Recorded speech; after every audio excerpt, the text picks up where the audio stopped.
What is up, everybody? Thanks for coming back and watching again. Today we're gonna start disassembling this front cross member and all the parts that are bolted to it. We're gonna unbolt the trans from the engine, probably disconnect the control arms and disconnect the tie rod end from the knuckle, and then disconnect the axle obviously also, and we'll just pull the whole knuckle, strut, brake, all that, control arm, all that will come off as one. We picked up some coilovers over the weekend. They're some cheapies. They're Godspeed, which is like eBay brand if you are familiar with parts. Godspeed Mono SS's. I'm not sure if that's their better or lower end, like,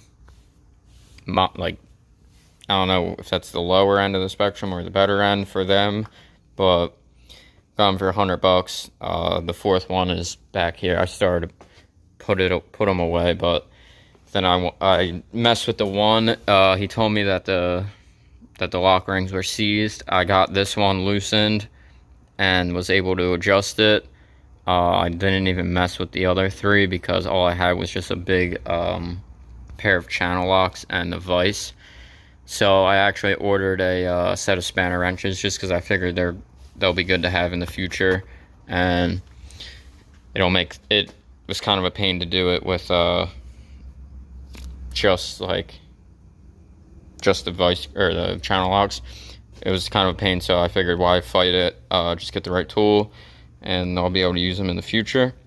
So we gotta mess with those. I originally bought them for my Impreza, my daily, because I want to take the lift off of it and just go to like stock height or a little lower with regular tires. Just sick of the constant death wobble over 60 miles an hour and just not as fast acceleration. Just, I don't go to the woods as much, so it's not worth having it lifted. But either way, back to track. I bought those for that car, but now I'm kind of debating if I should just put these regular struts and springs that I was using to mock up this car, and then use the coilovers for the Brat. I think that might be what I decide on. I still haven't came to a 100% conclusion, but we'll probably at least bolt those up just to see like how the wheels fit and all that stuff. So we got decisions to be made, but either way, we're gonna tear this apart today, and yeah, we just need to make some room because, like I said before, we got to do a little bit of welding up here. I just want to get this out of the way, and no sparks will be flying on it. And either way, we have to do some final assembly and cleaning and whatnot. I have to at least, no matter what, do a timing belt kit on this engine. This belt is, as far as I know, original, and the motor has right around 105 or 110,000 miles, which is the service interval, and it's obviously much older than 10 years old as well. It's 105,000 miles or 105 months, so we're well over the 105 months. Also, the belt says, my camera sucks because I still need to change the lens. It says made in Japan.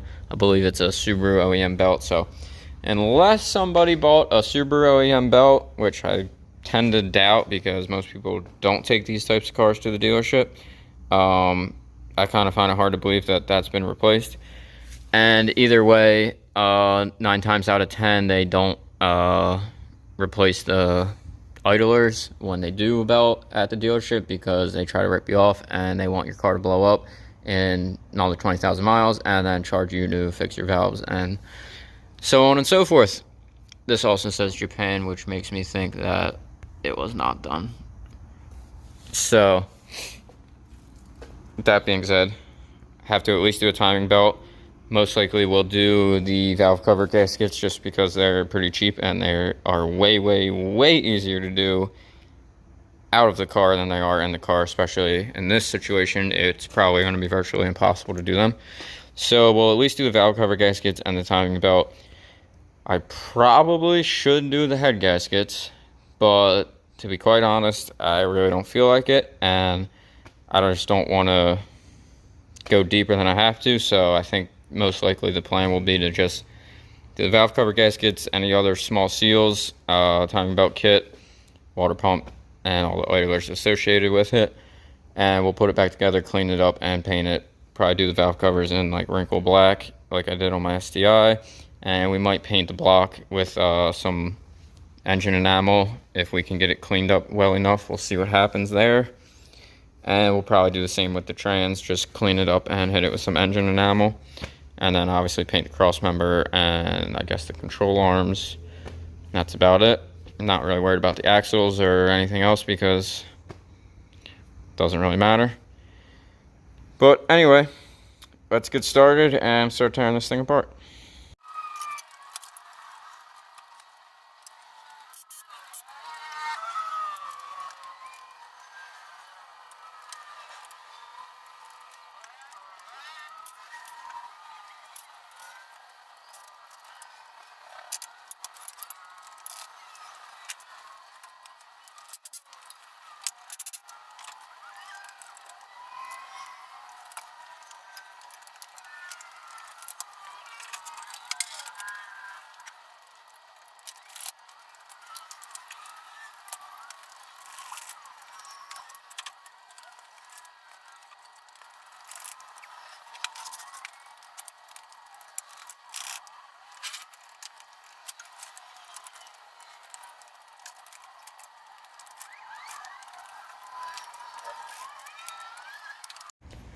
Well, I just came to grab the camera and I realized it cut off, but it's not the end of the world because you missed me struggling a little bit. So I should have known this, but this trans, I'm wondering why I can't get this thing out.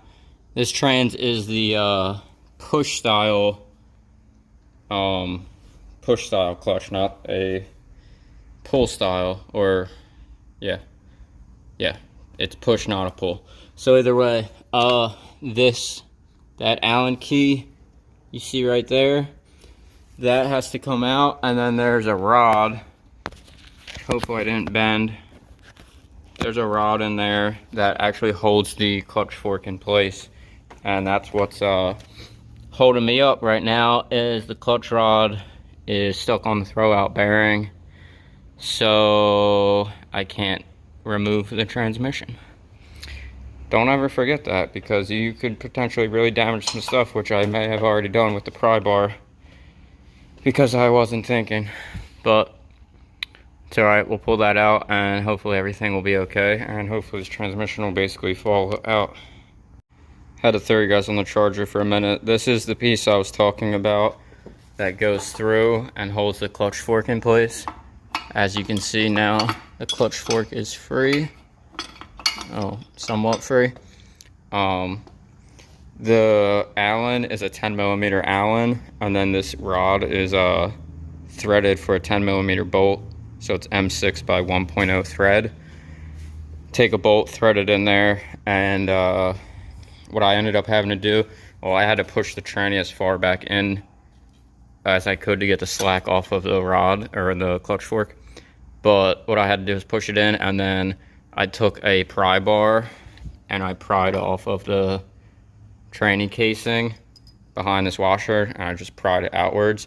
I was trying to grab it with some pliers and I wasn't able to get it to move, but then once I broke the initial seal loose, it came out fairly easy. But I imagine I had a good amount of pressure on this to begin with, so probably made it a little harder. I suggest anti-seizing this when you put it back in, which I should have done in the first place, but no biggie. Now that that's out, hopefully this transmission comes out fairly easily.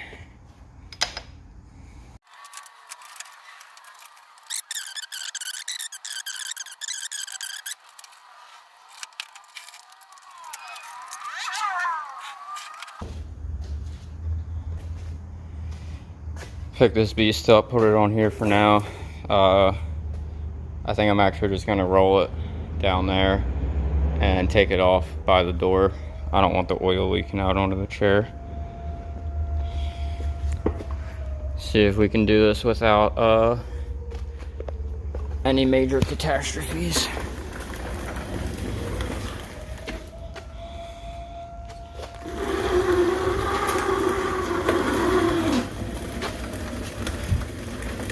Wheels are not happy.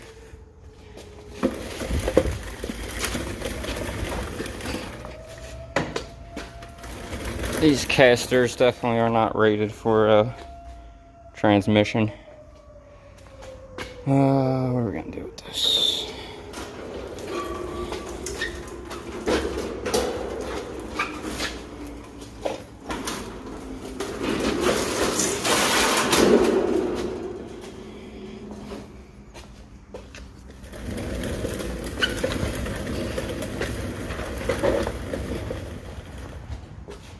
Might just slide it under the table there with the engine table, so it's kind of out of the way.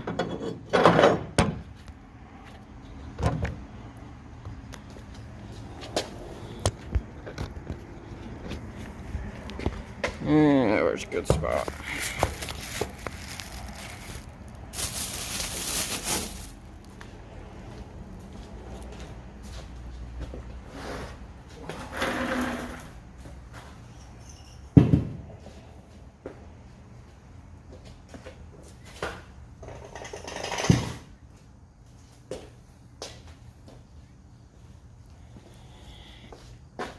All right, should be safe for now.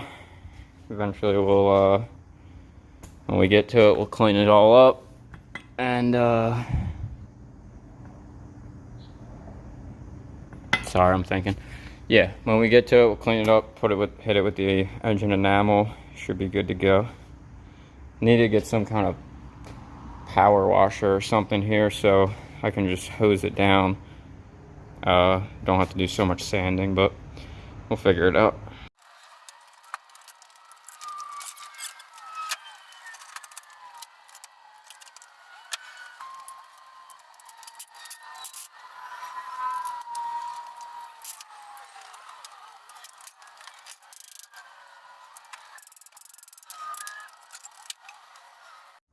I guess I'm full on video or it's my battery dying, but video keeps cutting off. I welded these washers here because it was originally reinforced on the inside. Wrx control arm couldn't fit with that there. So what I did was I grinded that all down and then I took a washer, welded on the outside to add some strength. It looks like this side reamed out. Don't know, I mean, I guess I do know why, because the washer's not that strong, but I just find it kind of strange. The other side doesn't look as bad that I can see.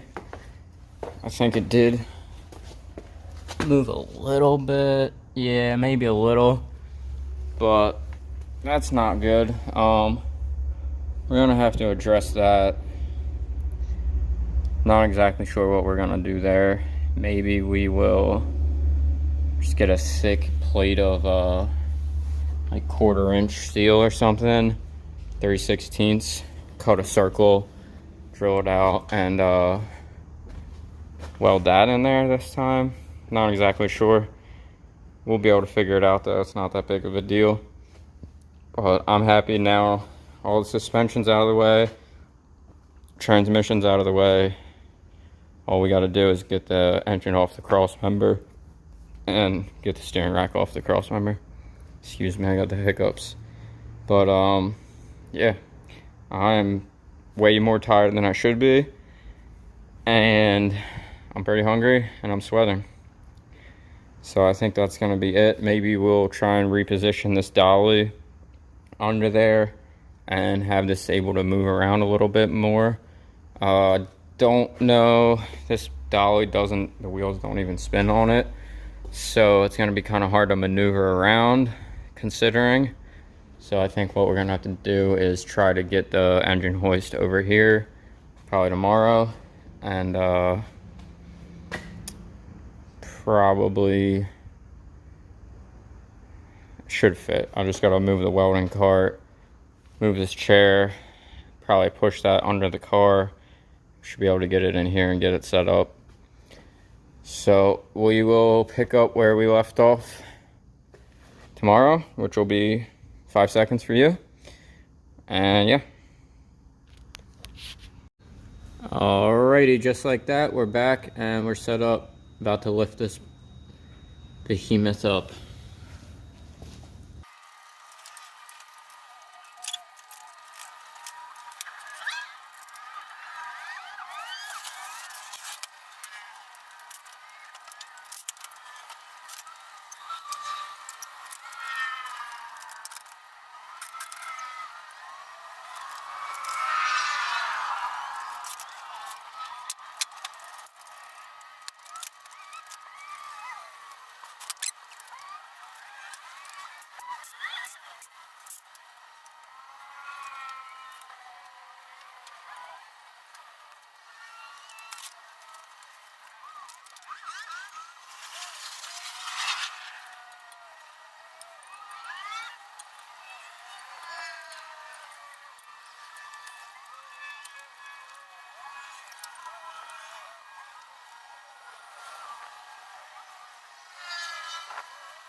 Well, I definitely bolted the plate up backwards, upside down. These should be on the bottom, but it's all good. This motor's light, so I don't think it's going anywhere. But we gotta get this out of our way, and then we gotta clean up our mess. We're gonna start working in the engine bay and these wheel wells. Finally got some room to move around now. I just sprayed off the engine bay with some compressed air just to get all the dust out. So pretty much we got to do this piece right here that's missing. Probably hard to see, but it has to be welded in there. We have to finish welding the strut towers all the way around and plate them on the front side like I talked about. And then, like I also said before, weld these rad mounts and plate that lower rad support. So it shouldn't be too much, but it's gonna take a little bit of time. My toolbox has kind of just grown into a giant mess, so I think I'm gonna spend a couple minutes cleaning that up, putting some things away, doing a little organizing because I can't really find anything at this point. Brake fluid kind of ate up the epoxy primer over here. Kind of somewhat to be expected. It's supposed to be resistant to oil, but brake fluid is like the worst of the worst. So you're gonna have to sand that down. We're gonna re-hit everything with the epoxy primer once more anyway to fully seal it off. But yeah, time to get to work. Well, time to clean my toolbox and then get to work. Well, I'm extremely happy I decided to put this coilover up before I started doing anything. I just was messing around, just wanted to see what it looked like, how much room I had, because I remember with the strut and spring setup, there was like no room in here. The strut was like hitting the body. So I was just bolting it up, messing around, and I took the one, I put it over here. Didn't look like it fit. I brought it to the other side. They both fit either way. It's just the orientation of this, but you can rotate the shock itself. Either way, beside the point. So I put it up, and this is the best positioning I could get for the camber plates. Well, that means that these strut tops are crooked because these camber plates should be perfectly straight. They shouldn't be slighted, like canted back at an angle. Excuse me. So same thing over there. So what we're gonna do is grind all these welds down, and we're gonna hit this back to give us the correct angle. I should have realized that. I'm kind of curious now. I want to look at my car, but I thought I had it good. But when you don't have a camber plate on there, it's kind of hard to tell because it just bolts up either way and you don't really notice much of a difference. But I don't know. I mean, even mine isn't 100% even. I feel like it's, to me, it looks like that one is farther back than this one here. Let's see what this side looks like. I mean, they're pretty close, but I still think that that one is farther back towards the firewall than this one. I don't know. Either way, I think it's not as maybe not as drastic as ours is, as I have this set up. So either way, we'll sand the welds down, hit it back, see how it looks. If it looks ridiculous, maybe we'll try to figure something else out. But as far as like readjusting this plate won't change anything because these holes are still in the same place. So I don't see any way to fix this other than moving the strut plate. Alright, we got this piece welded all up. Had trouble in a few spots because I had seam sealed the welds that are behind it. Did my best to get it off of there, but it was still there in certain spots, so got it pretty good though. I'm satisfied, and obviously we'll seam seal that. Everything should be good to go.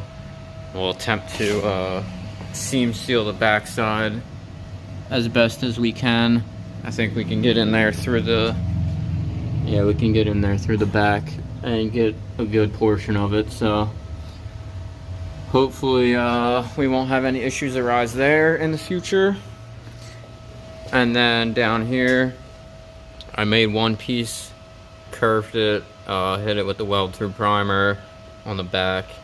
We got that in there, and then I just shaped up the second piece, and I'm hitting it with the primer right now, and then we'll weld that in. Just gotta hit it once more, another coat, and we'll be welding that in. Got it fairly good in place. Gonna tack in a few spots and then hammer it where it needs to be, and she should be good to go.